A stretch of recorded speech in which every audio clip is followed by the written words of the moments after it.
What is up? It is week 4 of the college lacrosse season. It feels like it's week 5 because we had a half a week, the first week of the season technically, so I think everyone else is calling it week 4. That's what I'm going with. We have a ton of great games to talk about, so we're going to get into that. As always, be sure to like and subscribe and hit the notification bell so that you're dinged when we put new videos up, but we're going to get right to it. First game I want to talk about, Denver at North Carolina, opening up North Carolina's new facility. Denver comes out slow. North Carolina comes out pretty strong and has a lead for a good chunk of this game. Denver battles back late and ends up pulling out the 12-10 win. Two great things for Denver.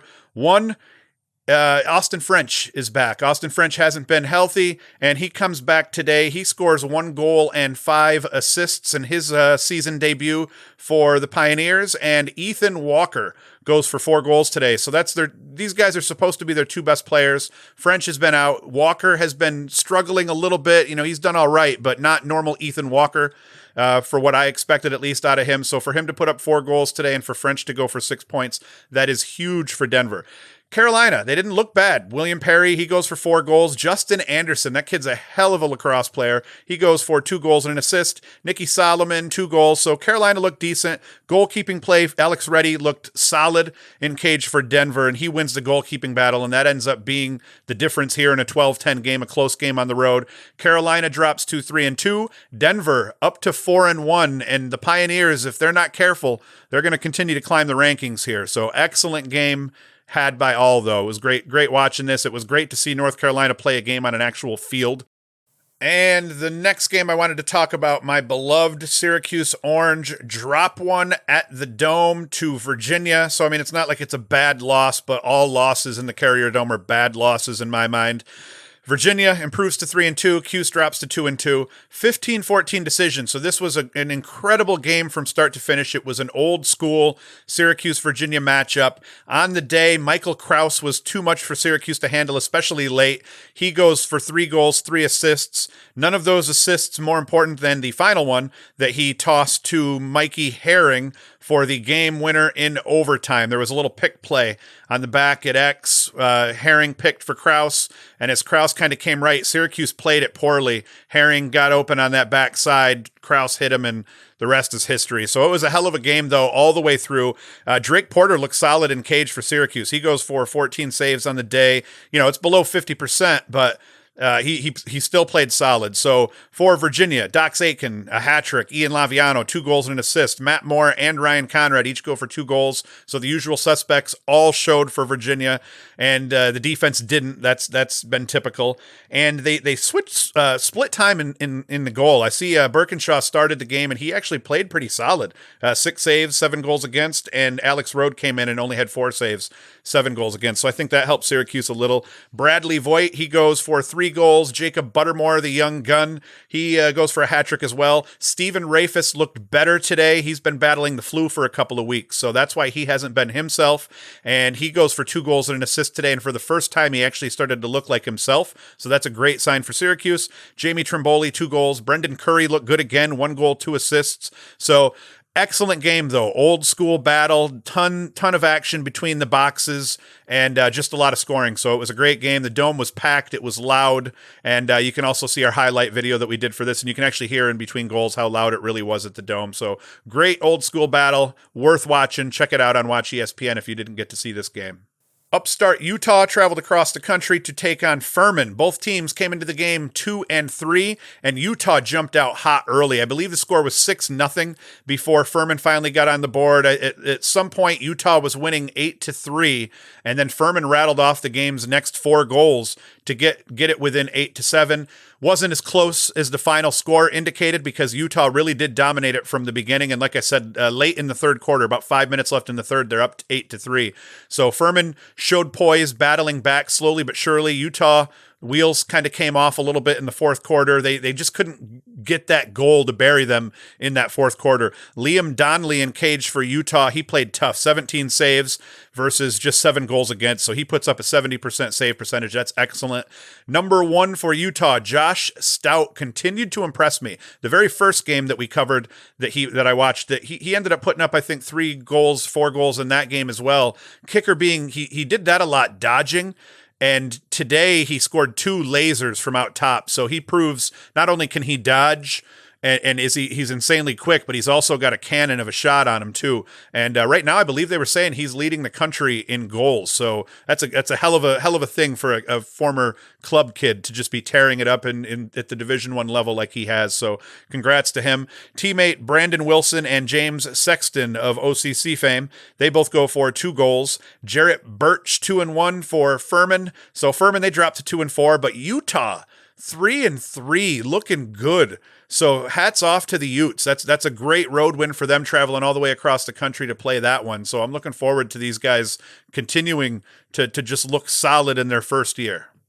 Yale got scared yet again. This time they host UMass, 1-2 UMass coming into the game. Now UMass, after this loss to Yale, they dropped to 1-3. Yale at 2-1, but 12-11 win over UMass in overtime. So this was a brutal one to watch. UMass came out and they came out gunning, and they took a really early lead, and Yale started to battle back, and then it went back and forth. But late in this game, Yale's up by 2. UMass scores the final 2 goals of the game to tie it up late. It ends up going into overtime, and we make it through the whole overtime period. Both teams get some possessions before Matt Gaudet finally scores the game winner in overtime. Gaudet had a hell of a game, 3 goals and an assist. Brendan Rooney goes for a hat trick, and Jackson Morrill really led the day. He goes 1-4. Morrill was key in the fourth quarter, or actually late in the third through the fourth quarter. He had 1 goal and 3 assists over that stretch. It might have been 1-2, but he went either 1-2 or 1-3 over that final, say, 17 minutes of play. So that was big for Yale. Gaudet, though, finishing well. That was also big for Yale. In cage, Jack Starr didn't look great. 5 saves versus 11 goals against. So that wasn't awesome for Yale. And I keep saying that Starr is going to be a key to Yale being able to get far in the tournament. And right now he's not playing his best lacrosse, but we'll see how that goes. The defense could figure some things out a little bit more effectively also. TD Erlin had another great day dominating the faceoffs, and despite his dominance at the faceoff X, still a close game. Jeff Traynor goes 3-1 for UMass, and teammate David Spencer 2-1. Billy Philpott 2 goals. Ben Spencer 2 goals. So UMass able to spread it out. They didn't look like a team that is now sitting at 1-3. So I'll give them that. And they have had some battles so far this season. But more importantly, Yale, a win is a win is a win. So pulling this out once again in overtime, they're going to grow from this. There's going to be a lot of things they'll be able to take away from the tape in this. They left a lot on the field, but they get a win, and that's all that matters. So Yale sitting at 2-1. Another overtime victory, so hats off to them. But Matt Gaudet, great game by him. And then Jackson Morrill playing the way that he's been playing. That's going to continue to play and be key for Yale. Cornell hosted Albany in the freezing cold up in Ithaca, and it ended up being a heck of a game. Cornell, it was close battle back and forth early on. I mean, they were trading goal for goal for goal. Cornell pulls away late, though, and they end up taking a 16-12 lead or a 16-11 lead at one point. Albany just battles back, chips away. They end up tying the score up 16 all, and it ends up taking Cornell. I believe it ended up being Connor Fletcher scoring the final goal of the game to give Cornell the lead with under a minute left. Fletcher had a big day, 2 goals, 2 assists, but the story of the day is Jonathan Donville. He goes 4-3. Piatelli, the sophomore, he goes for 5 goals. Jeff Teat, 1-4 for 5 points. So Cornell spread it out. Clark Peterson, 1-2, and Bullen in cage. Not very good. 7 saves, 16 goals against. Goalkeeping was not a strong suit in this game at all, as Albany's goalie played like garbage also. But good sign for Albany, though, because no Dehoga Nanticoke in this game, and they were still able to battle back and play Cornell really, really tough. So Patterson, 3 goals, 3 assists. Kyle Casey, 2-2, and Eccles gets 3 goals on the game. So that is huge for Albany, that even without Nanticoke, they're able to play Cornell on the road extremely tough. So they're still 1-2, and that's not great, but it is a good sign for how they're possibly going to fare once they get into the America East play. And Cornell, 3-0. A win is a win is a win. So it doesn't matter that they let them climb back into it and put a scare in them. They did pull the win out. They're going to have to shore some things up on defense, though. They have not looked good defensively, not at all this season. They let Hobart score a bunch of goals. They're letting Albany score a bunch of goals. Lehigh, they did look strong in throughout that game, and I think Lehigh may be the best team they've played so far. But either way, win's a win, 17-16, shootout in the cold in Ithaca. So it was a great game. Friday night, Duke takes on Richmond on the road. It ended up being a much closer game than the score indicates. Duke ends up winning 11-7, but it was close throughout. Richmond played tough lacrosse. They proved that they are a legit team, sitting at 3-2 right now, but their losses are to Duke and Maryland, and they got a win over Notre Dame. So Richmond looks legit. Teddy Hatfield, 3-1. Tyler Schultz, 2-1. So they were tough. Jack Rustbolt, he goes for 11 saves on the day, so he looks strong in cage.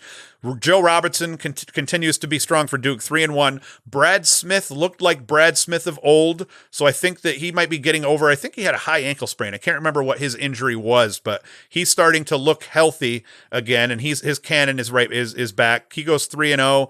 Nakai Montgomery played yesterday. He goes 2-0. So Duke looks strong. They're now 5-1. So yes, they got that loss to High Point, but at 5-1, they're pleased lacrosse team right now after an early season loss. And this is where we expected them to be after their first 5 or 6 games. You always expect for them to have one loss at this point in the season, usually in February. So Duke gets another good win over yet another good team on the road nonetheless. So that's a good thing for the Blue Devils.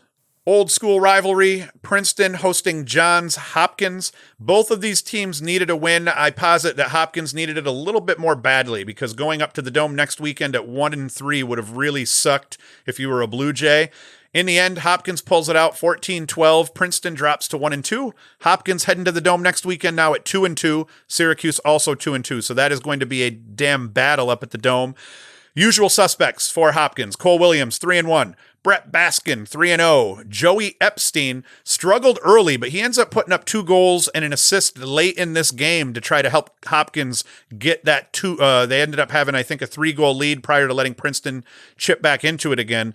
But a great game, and Epstein grew up before our eyes here. As he's been playing great all season, but for him to just continue this evolution as a player in his first year, he's going to be exciting to watch, and I'm terrified to see what he does against Syracuse next weekend.